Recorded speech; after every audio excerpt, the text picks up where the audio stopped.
when you're up on the mountain, you've got peace of mind like you've never known. But things change when you're down in the valley. Total space,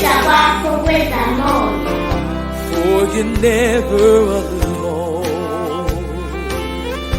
For the God on the mountain is still God in the valley.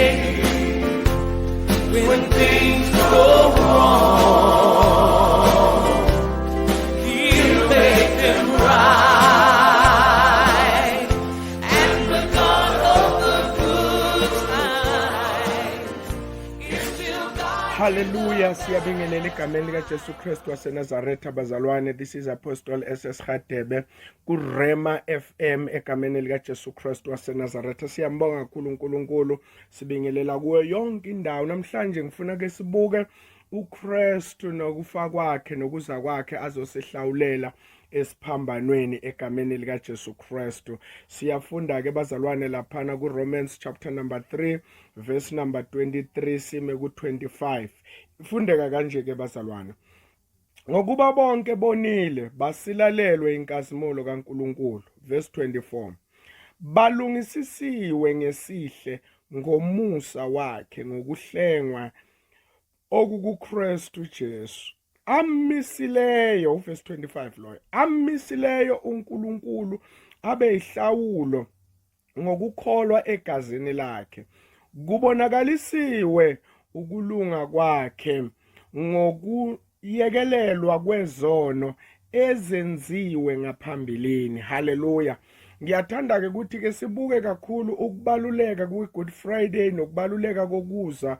Lithi iBhayibheli uKristu weza waba ihlawulo lethu bazalwane. Ngamanye amagama kunezono esizenzile, kodwa uNkulunkulu wayesenza ukuthi kuhlawulwe kulezi zono. Uma ufunda lo verse 25 kuClothes yokugcina othi okuyekelelwa kwezono ezenziwe ngaphambilini. Ngamanye amagama kuKristu Jesu akasanazo izono zayizolo. So now ngifuna ke sithathele lokhu ke bazalwane, sesibuke ukuthi kubaluleke kangakanani ukuthi siphenduke. Kubaluleke kangakanani sishiye izono. Ngoba already sesenzela umsebenzi omkhulu wezono zayizolo. uNkulunkulu sekayicimile. Singahambi ke siyotapa ezinye izono egameni likaJesu. Umusa ke ngibukile ngilalelile abaningi bawukhuluma njengento yokudlala, as if uma sewonile uNkulunkulu uthembekile uzokuthethelela ngathi ungabuyela futhi uphindele uyokwenza esinye isono ngoba uNkulunkulu emseni wakhe uyathethelela. Ayikho leyo nto bazalwane. Asishiye izono. Uma siya ku-Good Friday yazi ukuthi uyokhumbula umsebenzi omkhulu uKristu awenza eCalvary ukuthi sihlukane nezono, siphile impilo yobungcwele. Impilo yobungcwele ibalulekile. Isono bazalwane siyabulala, isono siyabambelela, isono sikwenza ungafiki la kumele ufike khona. Abantu abaningi bajabulela kuhlala ezonweni, bajabulela kuphila impilo engcolile, bengafuni ukuphenduka. Abanye basemasontweni baze bathole nezikhundla eziphezulu kodwa kungcola kulokhu kunje. Thini nginitshele bazalwane, uyabuya uKristu. Sizathu sethu sekukhonza esokuthi uma sibuya ngelinye ilanga siyombona uNkulunkulu ezulwini. Ngiyafuna ke ukuthi siphinde sibuke laphana ku1 Corinthians chapter number 5 ngoba ibalulekile le ndaba abazalwane esingasayikhulumi kakhulu yezono. Amen bazalwane. Verse 1 Corinthians chapter number 5 verse 19 kuya kusezoma ku20. Verse 19. Kepha nazi yini ukuthi umzimba wenu uyithempeli likaMoya oyingcwele okunina. Animamukele uNkulunkulu ngokuthi anisibo abenu na. Verse 20.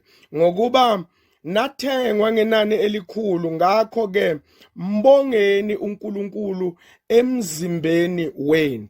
Uyayiqonda ke lento? Ngamanye amagama uNkulunkulu mayisihlawulela wasihlawulela ukuthi umzimba wethu ube lithempeli. Umoya Ingcwele wayesesiphi isipho. Ngamanye amagama uKristu wasizela nehlawulo.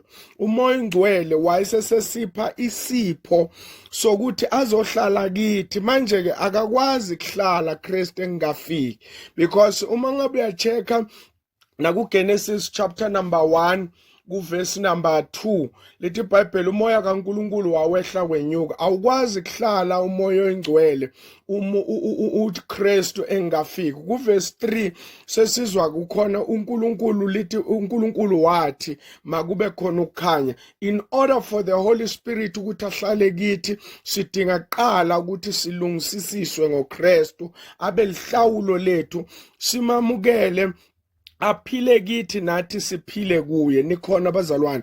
And then ngiyafunda futhi laphana 1 Corinthians chapter number 9 verse number 26. Amen. Abase Korinte chapter number 9 verse number 26 no 27 ifundeka kanje. Ngakho ke mina ngiyisigqila kungengokungathi kangiqondi, ngiyagadla kungengathi ngishaya umoya. Verse 27, kodwa ngiyawutuba umzimba wami, ngiwenza isigqila ukuba mina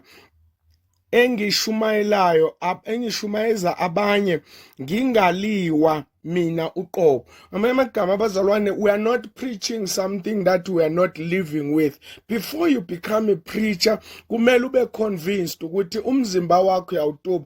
Umzimba bazalwane awusindiswa. Into esindiswayo umoya lo liyangazelela kuyezulwini ngelinye ilanga. Kodwa la sithola uPaul ukhuluma simangaliso sendaba uthi umzimba uyawutuba. Ngamanye amagama khona ezinye izinto esingasahlanganyeli kuzo. Kuba ichoice yethu ukutuba umzimba bazalwane. It's our responsibility ukutuba umzimba. It's our responsibility ukuzikhipha ezintweni ezisilidele esonweni. Kungumsebenzi wethu. Umusa umsebenzi omkhulu bazalwane. Ayisiyampilela yini uNkulunkulu? Siyamphilela yini ubungcwele? Ngoba fanele silungise nalento ukuthi bazalwane, every time siqhakambise ukuthi kusho ukuthi uma ngabe uwisa abantu noma ngabe uthandazela abantu baphile kusho ukuthi ungcwele kuNkulunkulu. It's not true. Nabathakathi bayabavusa abantu abagulayo. Nemimoya engcolile iyakwazi ukuyovusa abantu abafile. Ngamanye amagama fanele sihlukaniswe ngokuthi siphenduke, sishiye isono, bese inyama ikhumbula isono. So uyayituba. Ilento ke Paul asho ngayo ukuthi umzimba wami ngiyawutuba, siyawugadlaza, siyawuhliphiza ukuze isono singasabi nendawo empilweni yethu. Angithi sizahlukanisela uKristu thina. Ngakho bese sizahlukanisela uKristu, asisaqualify ke bazalwane. Kunezindawo esesidisqualified kuzo, esesingasakhona ukuyohlanganyela kuzo mase sesithe siyakholwa. Nezinto esesingasazikhulumi ngomlomo wethu uma sesithe siyakholwa ngenxa yaKristu okithi. Ngilokho kokutuba umzimba ifika ingqondo ithi akwenziwa kimi lokhu, bese wena ngoba sewuyawutuba lo mzimba ulwa nawe uthi ngenxa yomusa kaKristu I'm not going to do this. Ngoba umusa uyasehlukanisela bazalwane ukuthi kufanele ke ngoba Kristu sekadlala indima ethile kithi, kungumsebenzi wethu ukutuba inyama. Umsebenzi yenyama ewubufebe, ewukungcola, eyini siyayituba kuyo bazalwane.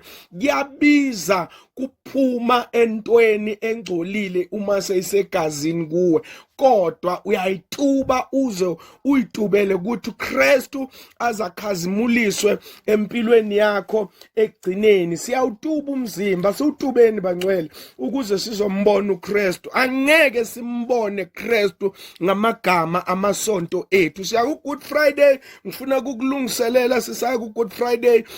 ukuthi umzimba uyatubwa, ubulala umzimba. Sisazili, asisathandazi. Uthandaza kayingakhi ngeviki? Every day wena emthandazweni awutholakali. Every day wena enkonzweni uyamhla ukhanukile uzwa ukuthi hambe enkonzweni. Kufikeke le inkonzo ke ezinkulu ke eziba seyitedium, eziba semaholweni, nifuna kuyophuma eTV, nifuna kuyothandazelwa, nifuna kuyoginqwa, niwiswe phansi, niyokuprofetwa. Inkonzo yonke 3 hours akuvulwazwi, akukhulunywa lutho ngoKristu, khulunywa nje ngeprofeti. Uma ngithi ngiyakubuka ngikhuluma nomoya, ngizwe umoya uthi ngikutshele ukuthi uyaloywa. Mawuloywa ikhambi lalokho kuloyo elokuthi awunaye Kristu, ngoba lithi iBhayibheli noma ngabe isitha singeza ngendlela zonke, Kristu uthembekile ukusinqobela. Asilweni bazalwane nesono. Isono siyagqilaza. Musa awukusebenzeli uma umuntu ophila phansi kwesono. Angivale le ndaba yami ngo-2 Corinthians chapter 5 verse 19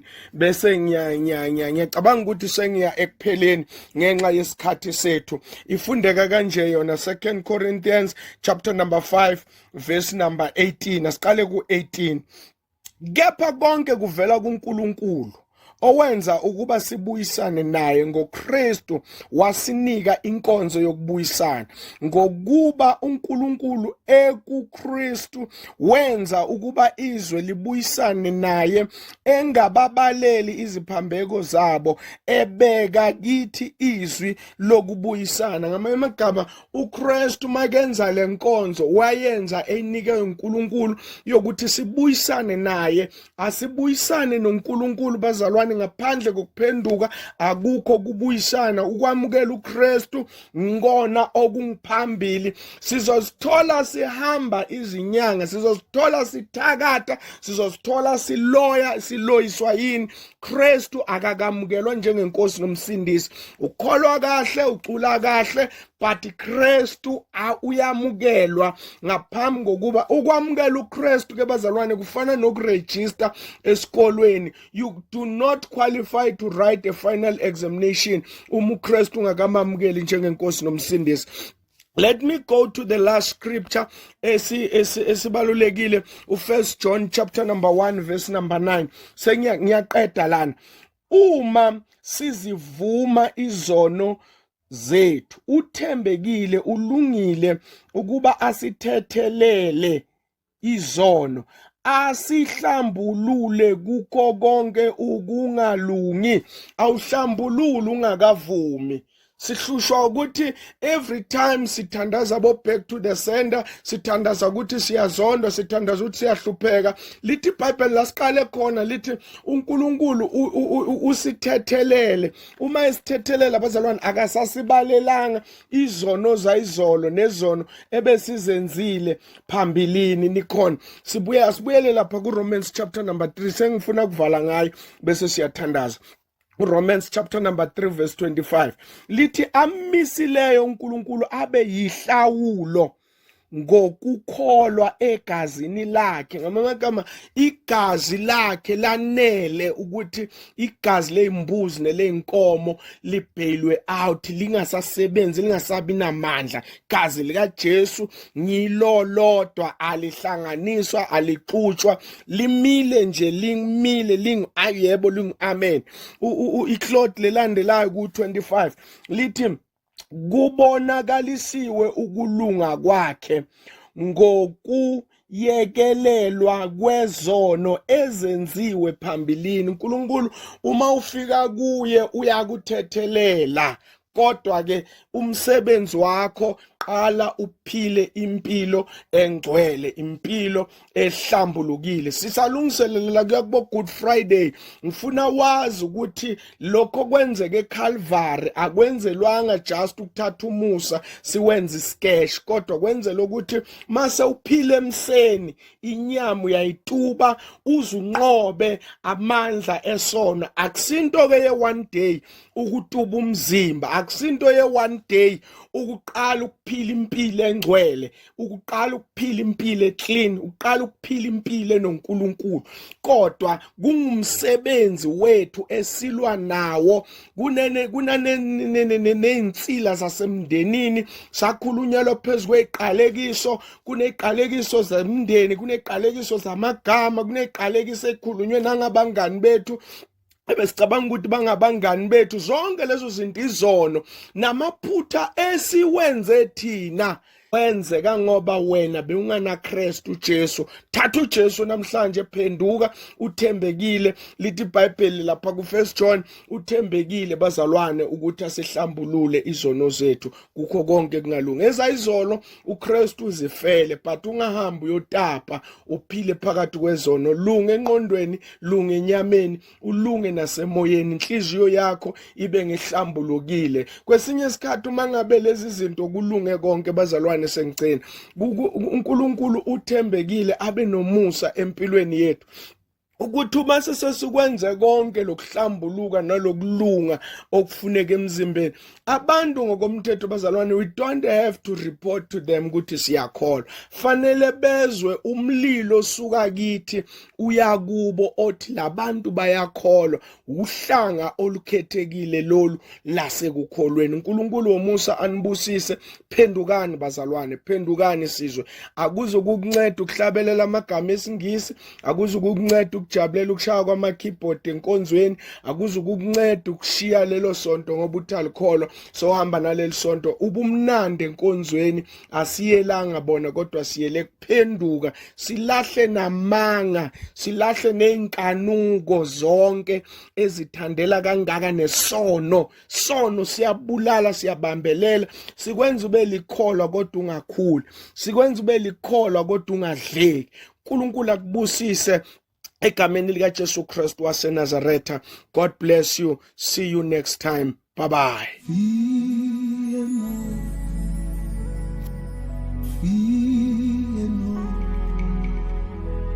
Wow.